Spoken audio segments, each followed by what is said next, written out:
Die jagter, die helper en die een wat alles sien. Kyk hoe struikel die groot man oor die kleintjie, roep miskien.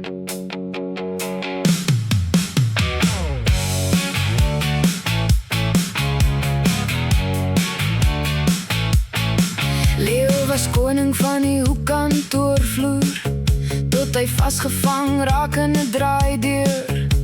'n Glips in die stelsel, 'n stryk in die kode. Hy sit vas in die voorportaal, dra aan die lading se node. Toe kom die muis aan, net 'n tegnikus op die klok, wat die ratte loswruk en die slot ooppluk. Leo sê, dankie kind, vandag jy my help.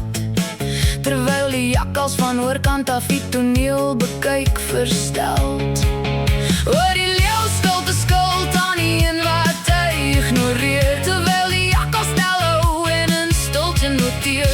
Dis 'n kringloop van gunsies, 'n dans van die drie, in die korporatiewe oerwoud van dapper en vry.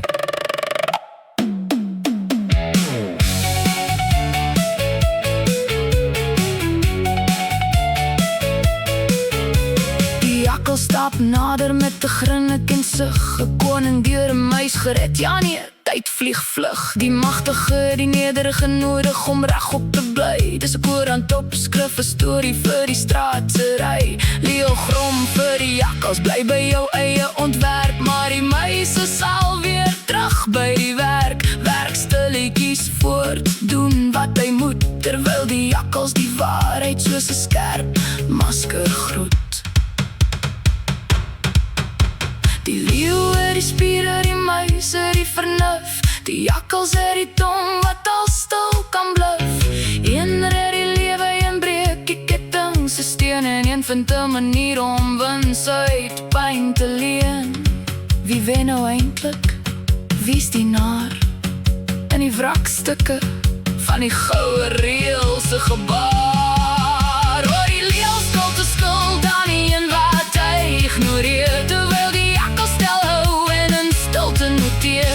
Dis 'n kringloop van gunsies, 'n dans van die drie, in die korporatiewe oerwoud van dapper en vry.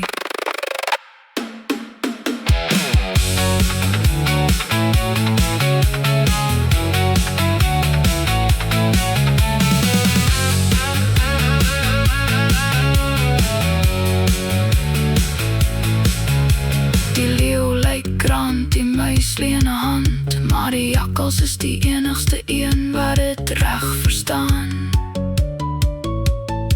Hou jou vriende naby, hou jou tegniek nog na.